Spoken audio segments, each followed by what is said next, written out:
Spring planting is getting close for many producers across the nation, and for many growers, the urge to get to the field can be very nerve-wracking. In this episode, we talk to Judy Mohn, a seed specialist from Pennsylvania. Judy shares some tips about planter preparation and covers some of the little things that growers can do, which will pay off at harvest time. Plus, Jody Lawrence joins us from Nashville to provide some insight on the latest USDA planting intentions report and how the decisions from OPEC to cut supply on oil production will impact growers in 2023. Finally, agronomist Keith Mach from Nebraska will share some planter prep tips as Plant 23 gets underway across the fruited plains. Stay tuned for this episode of FieldLink. Joining us today on FieldLink is Judy Mohn. Judy is a seed specialist for Helena, based in Pennsylvania, and she covers Maryland all the way up to the Canadian border in the Northeast United States. Judy, welcome to FieldLink. Hey, great to be here. Thanks for having me. We're excited to have you here joining us today on the FieldLink podcast. And, you know, Judy, this seed planting season is right around the corner. In some parts of the country, we're already rolling. But for a bulk of the country, boy, we're just a few weeks out. And it's that funny, awkward stage right now where growers are chomping at the bit. I saw a couple planters rolling down the road here. I think they were just testing things out. But, boy, as we get close to really getting serious about planting, I'd like to take a little time for you to share with us some tips for growers here as we enter that planting season. But before we deep dive there, let's take a couple seconds here to get to know you a little bit better, Judy. Tell us a little bit about you and where's home. So I live in Pennsylvania, Southeast region, I would say. I've been with Helena for just about a year now and have a background in agronomy myself. I've got 2 dogs and a cat, but lover of all plants. So can't be more excited to talk about agronomy with you. That's awesome. And let's see, you help me out. You studied at Delaware Valley in Pennsylvania, and then you worked in independent research for several years. Correct. Yeah, I got a degree in agronomy at Del Val, and then I was in the private sector of doing crop consulting work. Great. Well, I'm sure things in Pennsylvania are like they are across lots of the country. I know they're still getting some snow in the Dakotas and Minnesota. It's definitely wet in certain parts of Iowa. I know here in the deep South, we're getting lots of storms. I know everybody's getting storms, hit and misses here and there. But Judy, I bet a lot of your growers are chomping at the bit, ready to start planting corn soon. Yeah, like you said, everyone, as soon as they see that first corn planter roll out of the barn, it's like, what is my neighbor doing? And I have to be doing the same thing. I will say, however, there's definitely some steps you can take before you even pull that thing out of the shed. We have so much snow going on throughout the Northeast where I'm located right now. Everything's muddy as all get out. But if your driveway's open, you've got the ability to calibrate some stuff and get some things ready to go for the actual season before you get in that field and actually put your money where your mouth is. Yeah, that's a great point. And it doesn't take a whole lot of this prep time. I'll call it, this primer time is a great time to double check some of those things on those little things that really can impact your yield and the performance of your hybrids, as you get into season. Let's talk about some of those little things. What are some of the things that are top of your mind, Judy, as growers ought to take a look at as they get into preparing for planting? Well, no one's going to know your farm better than the grower themselves. There's no ifs, ands, or buts about that. But you should definitely be looking at your equipment because that is what is setting you up in the first place to do any of these things. I would definitely take note of how old some of the equipment is that you have, how old some of the parts are, or what the wear and tear is on them, and then see what your seed size is, whatever you got in the shed for that year. Take a look at that stuff. Make sure that your discs or your vacuums or whichever your finger meter that you're using is set up and ready to go to actually place that seed the way you need to be doing down in the field. Yeah, I think that's a great point. A little preventative maintenance now. Hopefully you took the time over the wintertime and put things away the way they should be. But, even sitting in the shed over the winter time, things can kind of get knocked around a little bit. And now's that great time to really be testing out those brushes. And like you mentioned, the vacuum. And if you've got a driveway, you can do a lot of that. Is that right, Judy? Yeah, it's exactly right. Now, in my region in particular, a lot of people rely on their equipment dealer to come out and help service their stuff out. But if you don't have access to that or somebody in your phone book that you're using for that, you can do it in your driveway just as easily. You can be testing out what your actual calibration of seed placement is, as well as the calibration of what your starter fertilizer or insecticide that you're putting out at the same time. And that's a really simple concept when you really think about it. And that's just as easy as setting your planting depth to 0 and just riding out about 100 foot. You can take a look at what your seed spacing is, or if your disc or your meter, your vacuum's having any type of trip up from unit to unit across the board. Yeah, and I think by doing that, like you mentioned in the driveway, to kind of see some of those spacings when you can, at the end, walk out there and visually see what happened, it really kind of cements some truth of what could really be happening in the soil. Because once we hit the real field, it's go time. Yeah, exactly. And that's the last place you want to realize that you're having an issue on one particular unit. And this could be something as simple as checking that disc opener to see if there's any type of wear or excessive issues that's happening there. A real easy test that I learned a long time ago was just taking a piece of printer paper and sliding it up between each one of those discs and marking exactly where it's opening on each one. That can be a difference of opening a furrow up from 1/4 inch to 1/2 inch to even over 1 inch across the field on each unit. And that is something that I think is overlooked very easily, but can save you in the long time with making that initial furrow opening in the field. Yeah, and those little things like that truly make a difference come harvest time, and we're often taken for granted because once that seed hits the soil, there's really no going back, is there? Not at all. I mean, you have to let it up to Mother Nature at that point, or whatever herbicide applications or extra nitrogen that you can put out there in the field. But if you can ensure that placement is there to start, you're doing half the work that you can do. Yeah, and speaking on that, the biggest thing that I would say, at least in my region, besides just that initial furrow opening, is checking that planting depth as well. You want to be making sure if you're going from the driveway test to then testing in the field, that initial run about 100 feet as well, you're getting out of the planter, you're having somebody out there behind you opening up those furrows and taking a look for you. No, that's a great point. Taking that time once you do hit that field to get out of the tractor, go walk with a partner if you can, maybe one of your coworkers, family member, what have you. Maybe your Helena sales rep, and dig around and really get an idea of what's going on behind that planter is really critical. Yeah, exactly. It can even be your kid running behind you, just to have them out there with a piece of stick or something or a pocket knife just to open up that furrow and see what your placement's like.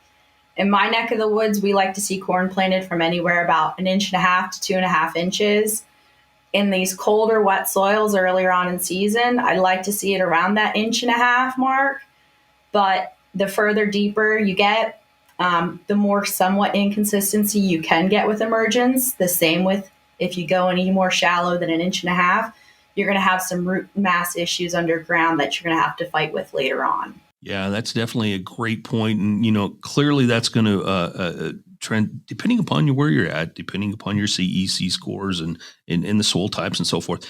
It's really important to really have a good handle on seed depth. It can truly make a huge difference. Of course, moisture impacts that. Lots of things do. But really having a good plan there is really important. Yeah, exactly. I mean, and that can change from field to field. Just like you said, that CEC is going to make a difference. The soil type, the soil texture, what's going on in that field, all of those items are going to have a different play.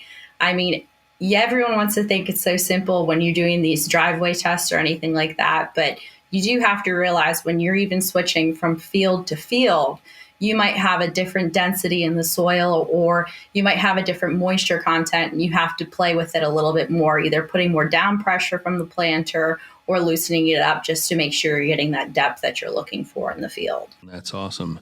And Judy, we talk a little bit about, mechanics and making sure that things are teed up pretty good there. And, we've got our brushes and our fingers, all that working well. We've just covered a little bit about, seed depth, but, speed is also very important. And, as things kind of drag out, I know a lot of producers up in the north right now looking at a lot of snow and moisture on their fields, and they're chomping at the bit, I'm sure, and going, boy, this thing's going to get compacted. If I just kick it up another mile an hour, uh, I can cover some more ground.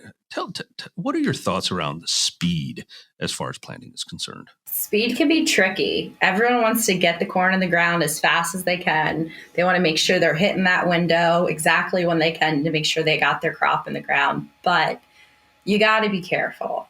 Just like you said, if it's wet out there and you're kicking, say, 7 to 8 miles an hour, if that's what your planter's rated for, and you notice when you turn around that furrow is not closing off, you have to understand that maybe you've got some wet conditions out there and you need to slow down a little bit.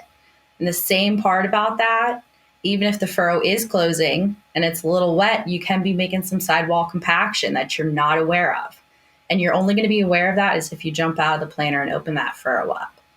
That sidewall compaction can cost you yield in the long run that you might not always account for, but you should be aware of those issues that can happen depending on how your planter is set up. Yeah, that's a really great point, Judy. It's important to jump out of that tractor, that first several hundred feet or so, and double check that sidewall compaction, depth, all of those things, because boy, you don't want to, plant 80 acres and all of a sudden find out, wow, I've got this going on. And again, there's not a lot going backwards after that point, is there? Not at all. You definitely want to be able to catch those issues in the first couple acres before you have 300 acres in the ground and go, whoops. Yeah, that's an expensive whoops, isn't it?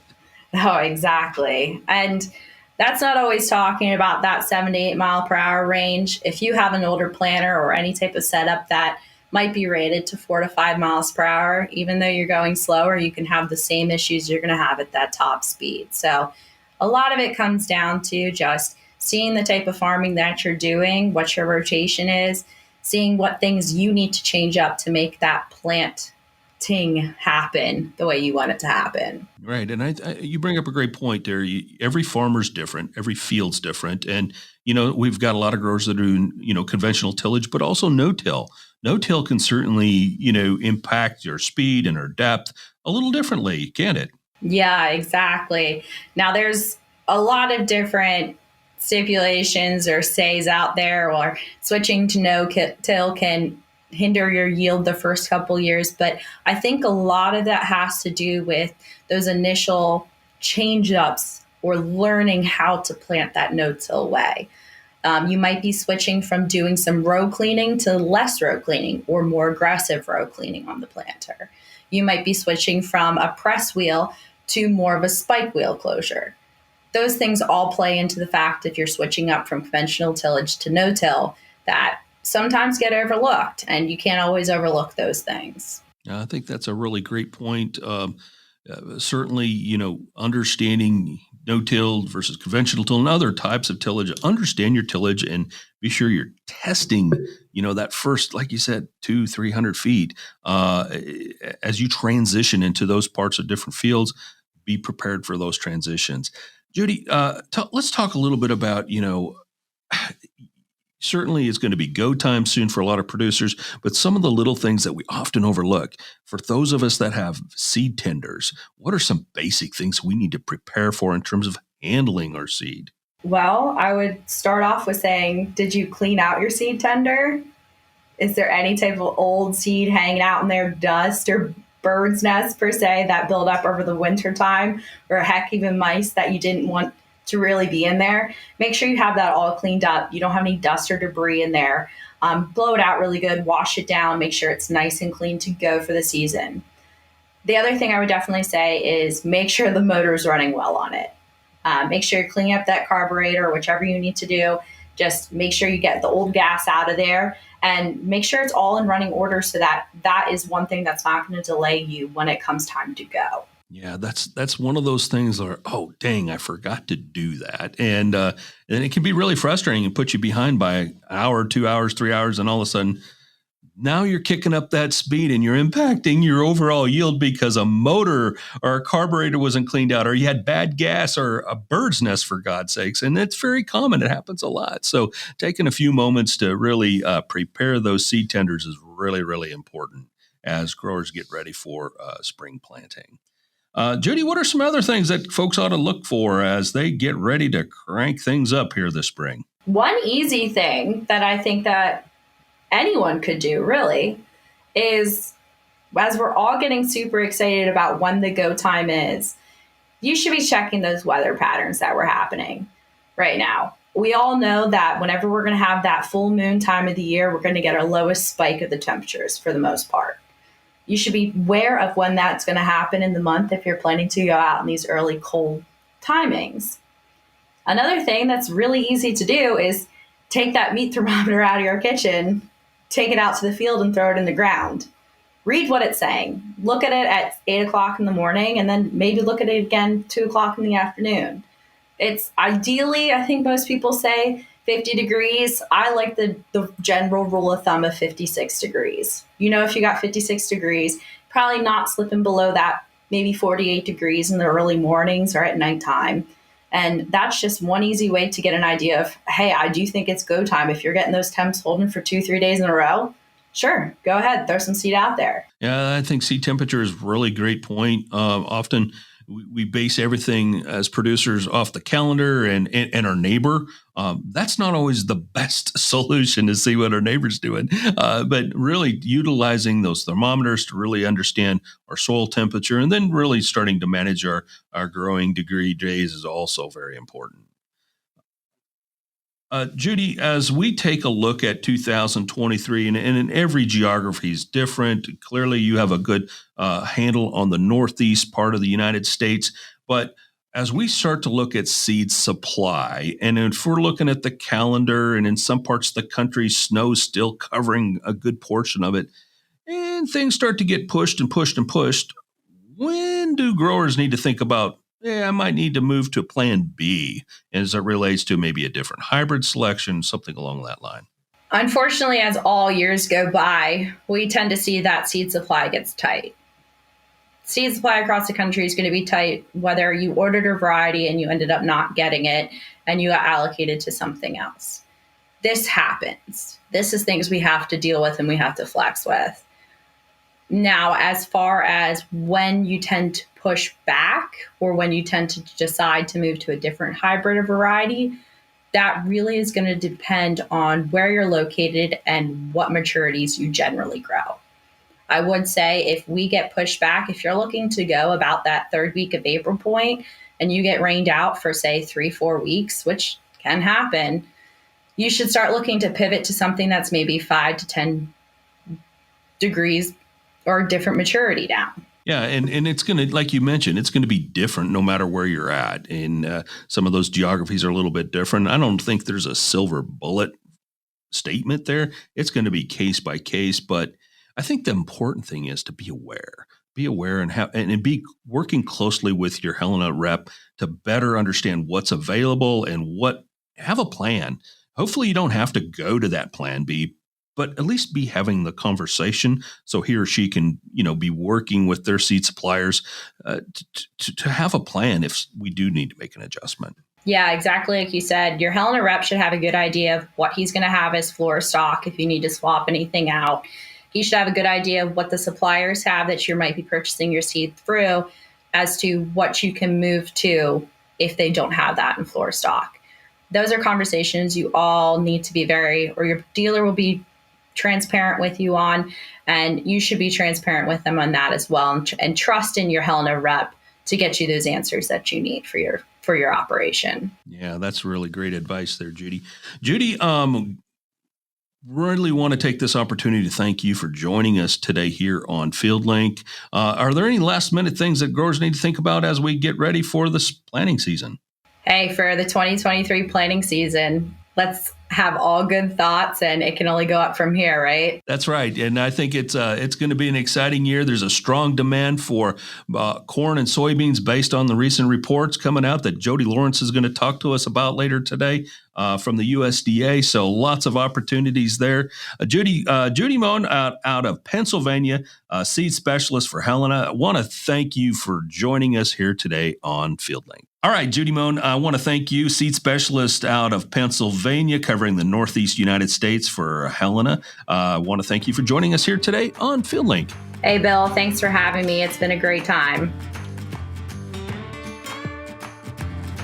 And at this time, we want to welcome Jody Lawrence from Nashville with the Strategic Trading Advisors to give us a commodity update. Jody, we've got a tremendous amount of stuff going on right now in the grain markets. Boy, bring us up to speed. What's going on with the USDA and the latest planting intentions report? Well, Bill, it's good to be back, and welcome to April for everybody.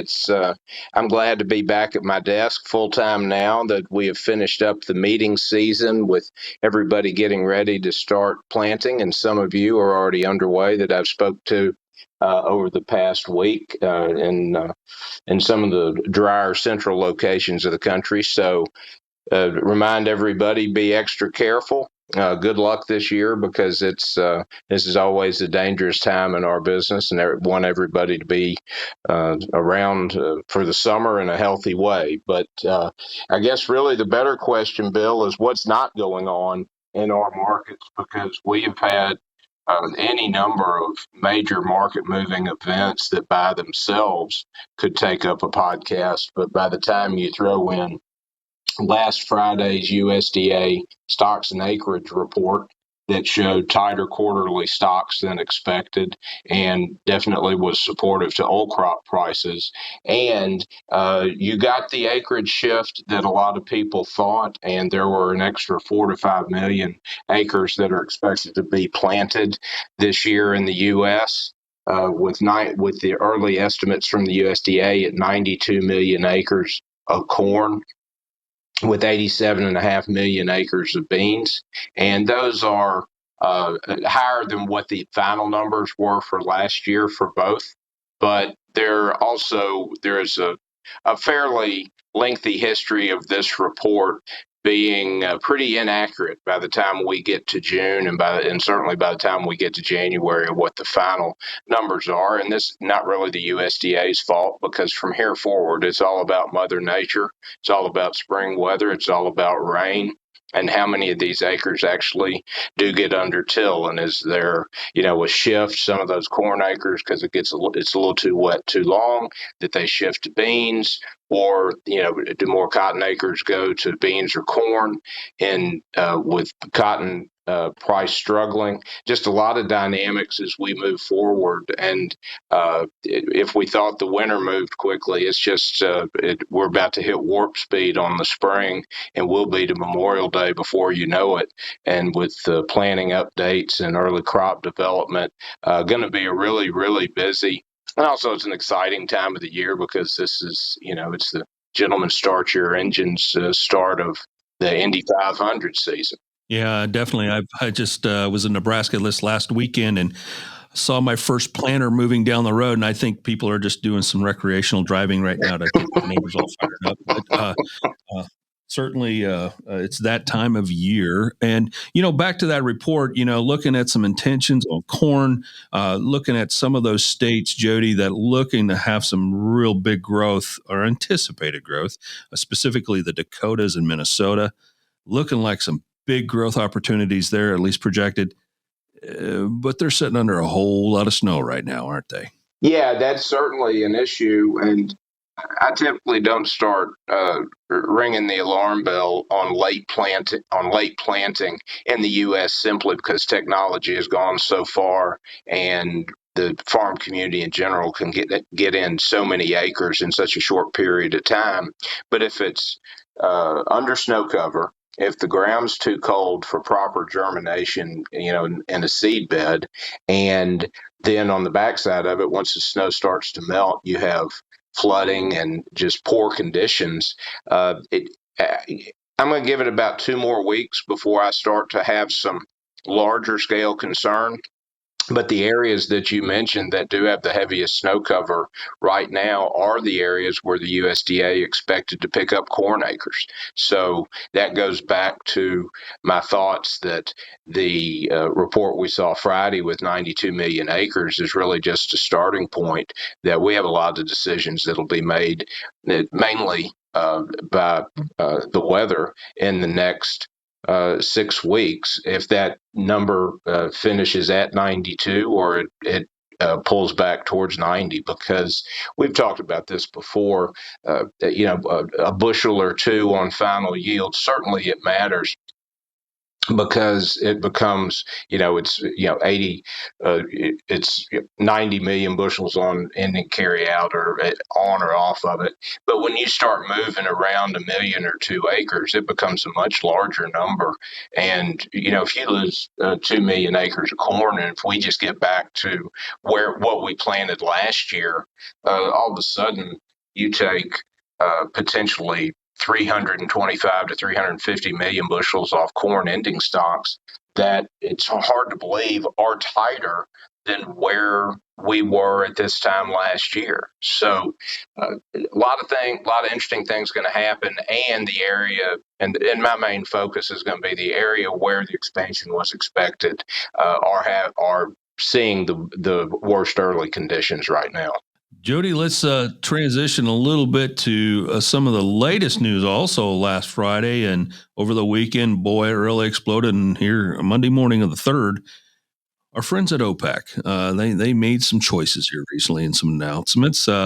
Bring us up to speed with the oil world. Well, I had been warning everybody in all the meetings that we did at all the retail and wholesale locations for Helena over the past 3 months, and also on the podcast and in the newsletter, that OPEC was not a friend of $70, $75 a barrel oil. And it was just a matter of time before they surveyed the landscape and raised their hand and said, we're going to cut some because we're a bigger fan of 90 to 95.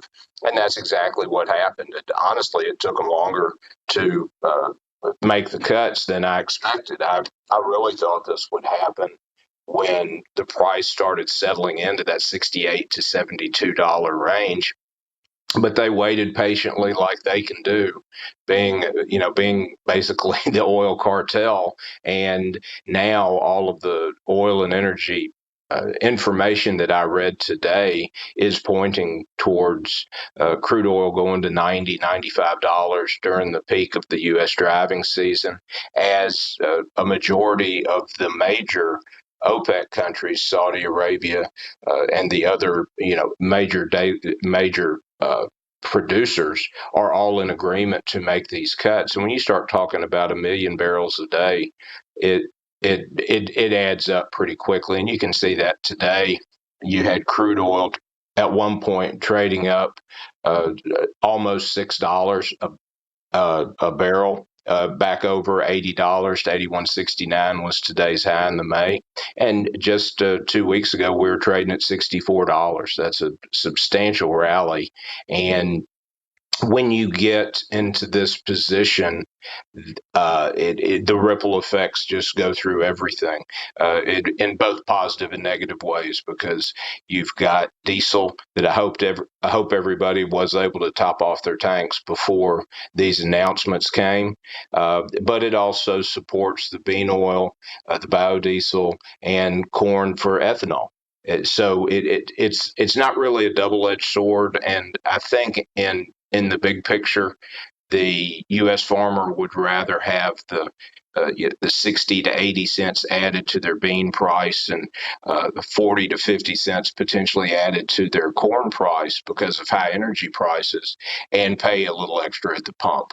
So it's always a balancing act on the bottom line in American agriculture, but 90 to $95 a barrel crude would certainly be beneficial for the U.S. renewable fuel markets. Yeah, definitely the biofuel market going to be a winner out of this decision by OPEC. Definitely going to potentially drive some more demand specifically for soybeans, and justify some of those crushing plants that we've talked about on future or earlier podcasts, Jody. Yes, and they're coming online. I've got to do some research this week to get everybody some updated numbers, but we know that over the course of the summer, we are going to see a huge spike in bean oil demand or in bean demand to crush for the bean oil as these renewable biodiesel plants come online. Jody, let's talk a little bit about Russia. We haven't talked about Russia here for a couple episodes, but they're back in the news again. What's going on over there as it relates to grain? Well, several things going on in Russia, and I can't remember if we spoke about this last time, but the export corridor was extended till May 18th. I guess it was 2 Saturdays ago with that meeting, but Russia only extended it for 2 months. The previous 2 extensions had been for 4 months, and the 2 months comes with a couple interesting hooks in that if the U.S.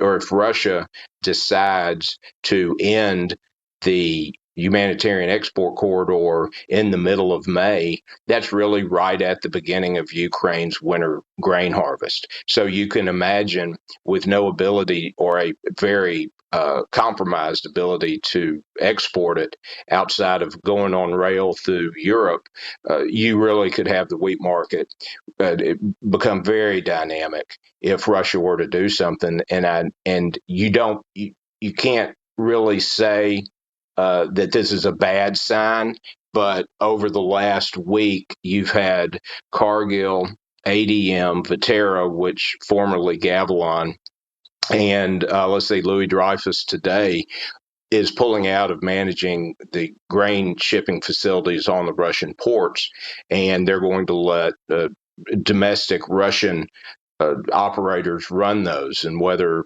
it's some of the their billionaire sect is the oligarchs, and the ag oligarchs are thought to be moving in to take over those facilities. But are they going to be run as efficiently? Only time will tell. But if the cost of insurance and the cost of insuring a boat and all the other troubles continue to the summer, then you really have we could go right back to square one where we were, the first month after the invasion, trying to figure out what the world wheat supply and demand and shipping situation looks like. Tremendous lot of movement happening there clearly in Russia, and as the war continues, certainly impacting that, but boy, it definitely could impact global wheat prices here in the next 30 to 60 days, and stay tuned is probably the big message there. Yes, I would definitely agree with that, because we have got a huge amount of moving parts to watch, over the course of the next, just 6 weeks to get to that middle of May deadline. Well, Jody, we touched on it a little earlier. Weather certainly impacting planting in some parts of the nation, but we're still having a lot of weather events all over. This last weekend, we had 69 tornadoes touch down in 10 states, from Georgia all the way up into the Wisconsin area. Certainly impacting a lot of growers across that country. Yeah, and your heart goes out to everybody, because they're just so devastating, and they're just seemingly so random. Just not even talking about the destruction of property, but all of the people that have been affected through the storms, all through the Southeast and Midwest. It's just spring is always a terrifying time when you're in the middle of one of those big storms. Yeah, definitely, and we talk about the storms, of course, but snow certainly in the north, in the northwest, also in the wheat market up in Montana and Idaho. Definitely a lot of things slowing down some of the production up there. So it's still early, but something for all producers to keep an eye on this weather here the next 30 to 60 days. Definitely going to impact probably some grain markets here. Jody, let's talk about South America. What's going on down there as it relates to harvest? Well, Brazil's bean harvest is pushing past 75%. Their yields are large as expected. It's not the largest per acre yield they've ever seen, but with the expanded acres, it is expected to be a record crop. Argentina's weather is becoming less impactful simply because they're so late in their growing season. You think about where they are in our normal time frame, add 6 months to April 3rd, they're October 3rd. There's just not a lot you can do to benefit a crop at that late stage. So Argentina's harvest is going to be starting pretty quickly in the next couple weeks, and then the world will get an idea of just how much loss there is. There still are a lot of estimates for several of their major growing provinces that they will see 50 to 60 to 70% loss in those acres from the just from the devastation of their 2012 type drought. So, that's just another one of those moving parts that we have as we go forward over heading towards Memorial Day, that we'll get updates on both harvests in Argentina from the Buenos Aires Grain Exchange, and also from Brazil, from CONAB. And so that just adds a few more levels of drama to everything that we have to keep in touch with. But and an awful lot of things going on now, and fortunately for margin, bottom line profitability, the markets are trending to look this seasonally. This is the time of year where you usually get to see a good month, 6 weeks of supported seasonal rallies. So I'm optimistic about what we're going to see through April, and hoping for some really solid pricing opportunities, that because I don't think we've seen the highs for the year just yet. Well, so the theme there is stay tuned, more to come. Keep your eye on the ball, get those planters ready, be safe, and just stay close to the markets. Stay close. If you need help, folks can reach out to you. How should they reach out to you, Jody? Everybody's always welcome to call me at 615-948-2378, or you call me or Brady, and we'll be happy to talk to you and help you. And for all the Helena customers, happy to, and wholesale customers, get you signed up for the newsletter at this important time of the year. And then my email, jblawrence@comcast.net. Feel free to email me any questions, any concerns, and I'll always, now that I'm back anchored to my desk and not on a flight or in a rental car, have plenty of time to answer. That's awesome. Jody Lawrence, want to thank you for joining us here today to give us a commodity update from Nashville. We look forward to chatting again on our next episode. Thank you, Bill, and wish everybody a happy Easter. And welcome back to FieldLink. Now joining us from Lincoln, Nebraska, is agronomist Keith Mach. Keith, welcome to FieldLink. Oh, thank you, Bill. It's good to be joining you again and talking about what's going on in the field. Hey, it's April time. I was actually in Nebraska last weekend. I saw my first planter of the year traveling down the road just outside of Palmyra, Nebraska. Keith, what's really going on right now across the state in Nebraska and Kansas and in your region? So I get down into Kansas a little bit south of Marysville, and they're starting to put a little corn in the ground, starting to try out that planter, make sure it's going to work properly. Nebraska, just a little here and there. Again, just more of the get it out of the shed, get it hooked up, get it ready to go. Conditions are good, but I think ground temperature is holding us back just a little bit, Bill. Yeah, so it's that time of year. It's kind of that everybody's chomping at the bit, ready to go hit the fields. But there's some preventative things, some things that we need to think about as producers before we really get going and rocking and rolling to tackle Plant 23.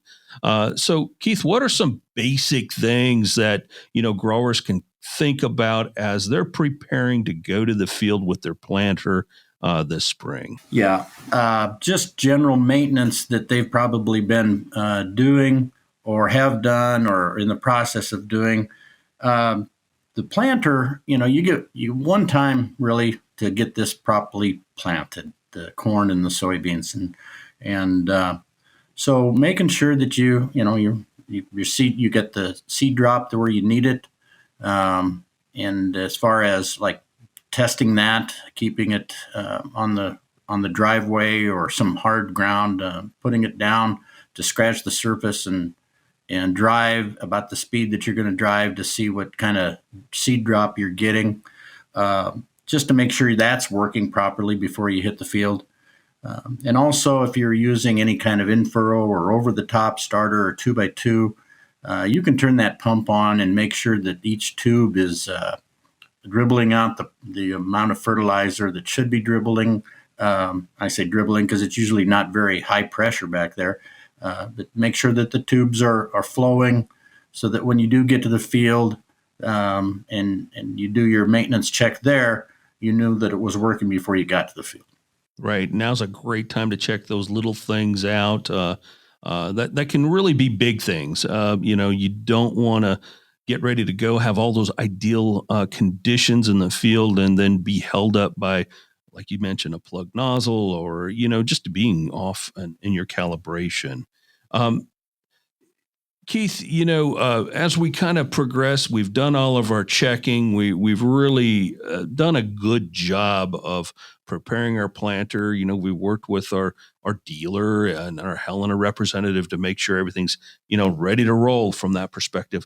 Let's move to the field, or just getting ready to, like you mentioned, some of the growers down in Maryville, Missouri are starting to go and do a little testing. What are some things we can do during that test phase that can just, help better dial us in? Bill, I can't tell you the number of times, no matter whether it was 30 years ago when I started or just last year, that somebody would get a newer planter, a trade, or get a brand new planter, and it's okay. It's set, ready to go, and go out the field, and they take off and they start putting corn or soybeans in the ground, and because the monitors say everything's just working hunky dory, and all of a sudden somebody comes along and says, you're not planting deep enough. So my suggestion would be, even though we've got all this monitors and bells and whistles, get out of the cab after a couple rounds. Make sure you're getting the singulation that you want, that get it spaced properly. Get the corn in the ground 2 inches. And there's a number of reasons why, and this is too short a conversation to have, but plant your corn at 2 inches and get good seed to soil contact. Make sure that true V is closing. You may have to set your press wheels differently. Make sure that you're not causing some issues with sidewall compaction. If that's the case, then it's a little early. You better stop or move to a different field with better conditions. But just make sure that the equipment that is there is working properly with seed placement, depth, and closing, and the closing wheels are giving us good seed to soil firm contact. You bring up a great point about conditions. Field conditions can vary from north to south, east to west, but even in the same area, from field to field, different soil types, textures, trash can be very different. So understanding those soil conditions is really important. Sure. You can't, even though you're start on Monday, you can't plant everything on Monday. It takes a while. And so by the time you move to the next field, or the next day, the next 2 days later, field conditions can change dramatically. And the other thing you want to make sure is, I think you talked about trash. Cut through the trash. That's what that True V is opening. That opener is for. Or your trash whips. Make sure they're getting the trash out of the way so that your planter can work properly. The last thing you want to do is just push that trash into the ground as opposed to cutting it. It's called hairpinning, and that's typically means that you're not getting the seed soil contact, whether it be corn or soybeans, and can cause some emergence issues. And we all know that we want our crop to come up within 72 hours, no later than that, of full emergence. And that'd be ideal, whether it be corn or soybeans. Everything come up together. That would be the goal. Yeah, because some of the research done, if those if that crop does not come up, at a uniform pace, now we've got competition. Those little seeds now become competitors of each other, and robbed from nutrition as well as sunlight. Right. Whether it be, again, when I started or even way back years and years ago, it's always about competition for space, for nutrients and moisture. And if you've got everything playing on the same level playing field, you're set up for a even growth, even development, even production of seeds, the best we possibly can. When you start varying that, then we've got issues not being able to reach its full potential. Well, and really understanding, again, going back to the word conditions, field conditions, ensuring that you're getting that trash out of the way, so you're not doing things like hairpinning, and getting the proper seed depth based on your CECs and different soil types is very important. In your case, you mentioned in Nebraska, 2 inches seems to be the good standard for a lot of growers. Some others, it might be a little bit shallower, but 2 inches is a good number, and making sure things are coming up consistently. So the other thing I'd want to point out is temperature. And anymore, we plant based upon, are the conditions of the soil ready to go? And that's what we do. Our farming operations are large enough now that you really can't wait for that optimum soil temperature. But 50 degrees is the cutoff there on corn. Anything below that, we're not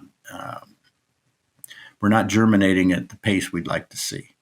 The other thing that you want to watch out for is any moisture that seed imbibes. I'm talking corn now, but it happens in soybeans. The moisture that imbibes a seed initially gets that seed to start to swell and germinate. If it's below 40 degrees, you can impact the germination, and you can actually have plants that don't even, they leaf out underground, they curl up. It's not great conditions to take in that moisture when it's below 40 degrees. That's when you get those temperatures down like that, and then you couple it being kind of wet, which it is in a lot of many parts of the country right now. Boy, that's just sizing things up to be pretty dangerous and putting a lot of pressure on that seed to really utilize its internal energy before it can really emerge and take advantage of that sunlight. Right. If the conditions are good and you're planting, but your weather forecast says in the next day you're going to get some snow, maybe you ought to wait. It's good to get stuff done, and as growers get bigger, we got more acres to cover, but boy, it can kind of creep up and bite you. It can be a silent killer, can it, in many cases in terms of yield? Replant does not make anybody any money. So let's do it right the first time, the best we can. You bet. So Keith, let's move forward a little bit. We're out there in that field. We've got our planter all calibrated. We're doing well there. Let's talk about seed and seed treatments. What are some of your quick pointers here as we take a look at 23? Well, obviously fields are different. So select the proper hybrid and the proper variety for the area that you're planting. I'll leave that up to the professionals at your location that are working with you on your seed selection, your hybrids, and your varieties. But when it comes to treatments, it's been shown that with our earlier planting dates, we're exposing that seed to more disease and some insect pressure. So seed treatments that provide that protection against those early season diseases, against the insects that are there, what we call sometimes the secondary insects. Those are very important. And so that's pretty much standard anymore in corn and soybeans. But the new thing now that we're working with here at Helena is a product called Fast Stand. And we put that on the seed. It's a fluency agent, so it works wonderful for allowing that seed to flow properly, not bridging up in the planter or in the seed box, and helping with getting that singulation that you need, keeping it spaced properly. The other thing that it brings is and this is the major portion of what we're bringing, is the ability for that plant to develop what we call the SAR technology, the self-acquired resistance to insects, like say a nematode. So it gives us a little bit of suppression there, and then root development, spurring the development of those early season roots to get that plant off and growing in the conditions that it's in. Yeah, and Fast Stand's been around a couple of years, and boy, we've had some really good luck, especially in your market with Fast Stand. As you mentioned, certainly aiding in as a graphite, basically a replacement. But boy, the technology packed inside that product really does enhance the performance of that corn. Absolutely, the graphite and talc is it can get a little messy, and this is number one, less messy. And what we find is the growers that give it a chance and give it a trial, they say, okay, that's it. I'm switching everything over, and I want to start using this Fast Stand on everything. Yeah, definitely talk to your Helena representative about Fast Stand as you're going to your fields this spring. It's a very simple process, just a small scoop on top of every box, and you're good to go. And as you mentioned, it's pretty simple in the wind. Unlike graphite can really blow in the wind, talc for sure. And yeah, this is a good opportunity there. But more importantly, beyond that, it has some serious opportunities to enhance early stage growth for that corn. No special equipment needed, and we have documented we're looking at somewhere in that 500 extra plants per acre, which then contributes to a little bit of enhanced yield down the road when you have more plants that survive and grow and are uniform. Everything that we've been talking about up till now, we see a benefit there. Again, a simple fix, and boy, if you're seeing 500 plants per acre, that certainly equates to yield at the end of the day. So it's all about the number of seeds per acre for sure. Keith Mach, any other last-minute planting tips as growers get ready to roll here this spring? Well, just a plug for the Helena locations that you work with. That they've done a nice job of getting the seed into the shed and getting it ready, and making sure you're in contact with them and allowing them to assist you in the placement of that hybrid or variety in the best possible scenario. And if you run a couple fields short in your calculation, make sure you talk to the Helena folks. I'm sure we'll be able to help you out. Keith Mach, agronomist in Lincoln, Nebraska. Keith, thanks for joining us here today on FieldLink, and we appreciate all that you do to help growers produce a more profitable crop. Glad to be here, Bill. Look forward to doing this again. I want to thank you all for joining us here on this episode of FieldLink as you get ready for Plant 23.